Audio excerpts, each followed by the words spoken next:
नमस्कार। आज हम संवाद लेखन के विषय में पढ़ेंगे।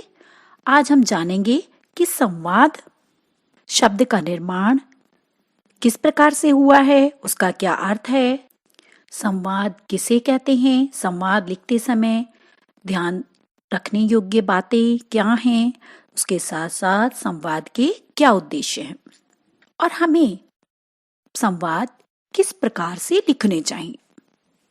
संवाद शब्द का निर्माण। संवाद शब्द सम उपसर्ग और वद धातु के मेल से बना है। सम का अर्थ है सम्यक रूप से अर्थात भली प्रकार और वद का अर्थ है कहना या बोलना। तो इस प्रकार संवाद शब्द का अर्थ हुआ बातचीत। संवाद की परिभाषा।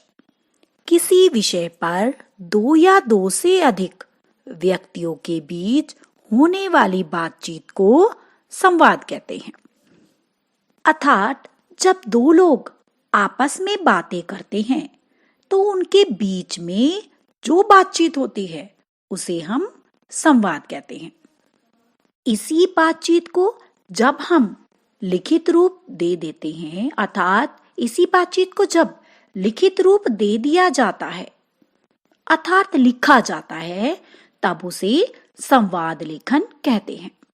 यह संवाद लेखन काल्पनिक भी हो सकता है, अर्थात कल्पना के द्वारा ये मन से बनाया हुआ भी हो सकता है और किसी वार्ता को जैसे का तैसे अर्थात ज्यों का त्यों भी लिखा जा सकता है। संवाद लेखन का महत्व।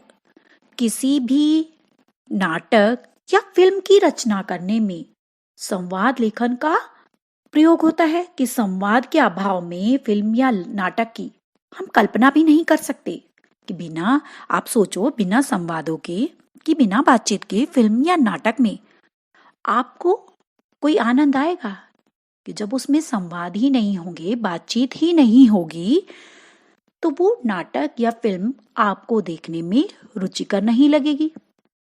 संवाद के अभाव में मनुष्य के जीवन में एक रिक्तता, एक खालीपन आ जाता है।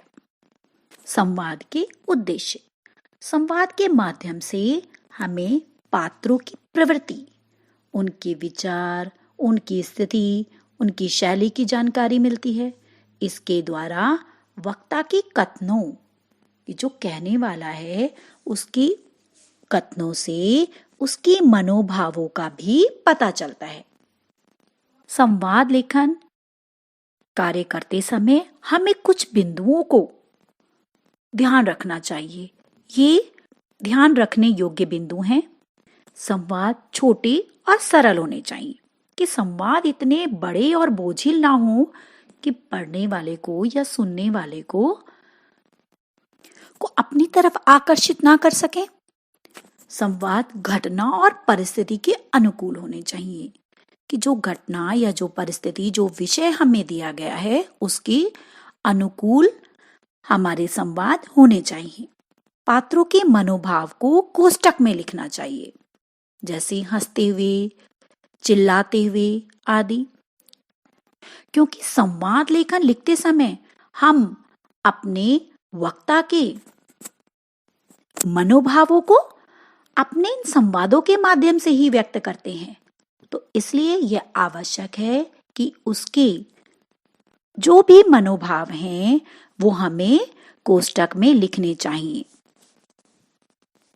संवाद विषय से अलग नहीं होने चाहिए कि जो विषय हमें दिया गया है उससे अलग हटकर हमारे संवाद नहीं होने चाहिए। संवाद रोचक और प्रभावशाली होने चाहिए कि उनमें रोचकता हो, उनमें वो प्रभाव हो कि पढ़ने वाला उनसे प्रभावित हो जाए। संवाद में स्वाभाविकता होनी चाहिए, जैसे दोस्त के साथ दोस्ती, दुश्मन के साथ दुश्मनी, बड़ों के साथ पूज्य भाव, छोटों के साथ स्नेह, ये सब हमारे संवादों में होने चाहिए। संवाद में पात्रों के अनुसार विराम चिन्हों का प्रयोग करना चाहिए। उचित संबोधन का प्रयोग किया जाना चाहिए, क्योंकि बातचीत में संबोधन बहुत महत्वपूर्ण होते हैं। कई बार तो अकेले संबोधन ही संवाद की दिशा बदल देते हैं। यदि किसी प्रिय को भी अपमानपूर्ण ढंग से बुलाया जाए तो वह चिढ़कर सारा स्वाद बिगाड़ देता है। दूसरी ओर प्यारा सा संबोधन पाकर दुश्मन की दुश्मनी भी पिघल जाती है। संवाद बोलने वाले का नाम आगे लिखा होना चाहिए। आइए कुछ उदाहरणों के माध्यम से हम इसे समझ लेते हैं। स्वच्छता अभियान के बारे में तो छात्रों के बीच संवाद। अमित, मित्र झूठा पत्ता कहाँ फेंकूं? कहीं कोई डस्टबिन नहीं दिख रहा। सुमित, तो यहीं फेंक दे सड़क पर। अमित, नहीं मित्र, सफाई रखने की जिम्मेदारी अकेले प्रधानमंत्री की थोड़ी ही है।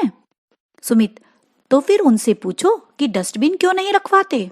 अमित, तू भी मित्र बहकी बहकी बातें कर रहा है। क्या सारी सड़कों पर जगह जगह डस्टबिन रखवाए जाएंगे? कुछ हमें भी तो संयम रखना चाहिए। अमित, अच्छा तू बता कहाँ फेंकूं? सुमित, ला मुझे दे, मैं तब तक इसे अपने पास रखूंगा जब तक कि मुझे कोई डस्टबिन नहीं दिखाई दे जाता। ला मुझे दे। अमित, मित्र तू तो मोदी जी का भक्त हो गया है। ले, मैं ही इसे अपने पास रख लेता हूं।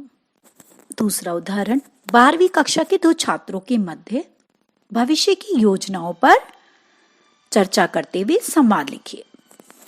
दीपक, रजत तुमने कौन सा विषय लिया है? रजत, मैंने विज्ञान लिया है, मुझे विज्ञान विषय में बहुत रुचि है।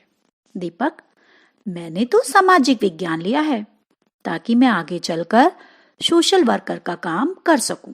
मुझे सामाजिक कार्यों में सहयोग करना बहुत अच्छा लगता है। रजत, मुझे तो भविष्य में डॉक्टर बनना है। मेरे माता पिता का भी यही सपना है कि मैं आगे चलकर डॉक्टर बनूं। दीपक, मेरे माता पिता ने मेरी रुचि के अनुसार ही मुझे विषय लेने को कहा है और उन्होंने बोला है कि जिसमें तुम्हारी रुचि है वही बनो। रजत, मेरे पिताजी भी डॉक्टर हैं, तो उनको देखकर मेरा भी मन करता है कि मैं बड़ा होकर डॉक्टर ही बनूं और एक अच्छे अस्पताल में काम करूं। दीपक, वैसे तो मुझे खेल में भी रुचि है कि मैं बड़ा होकर क्रिकेटर बनूं और सचिन की तरह नाम कमाऊं। बाकी आगे क्या होगा ये तो हमारा भाग्य है। रजत, भाग्य के भरोसे मत रहो दीपक, बस परिश्रम करो। परिश्रम करोगे तो भाग्य अपने आप ही बन जाएगा और परिश्रम ही भविष्य में तुम्हारे काम आएगा। दीपक, हाँ बिल्कुल ठीक है, क्योंकि परिश्रम ही सफलता की कुंजी है। चलो कक्षा में चलते हैं। रजत, हाँ चलो, गुरुजी कक्षा में आने ही वाले होंगे। आशा है अब आपको संवाद लेखन लिखने में कोई परेशानी नहीं होगी। आप संवाद लेखन भली भांति लिख पाएंगी। धन्यवाद।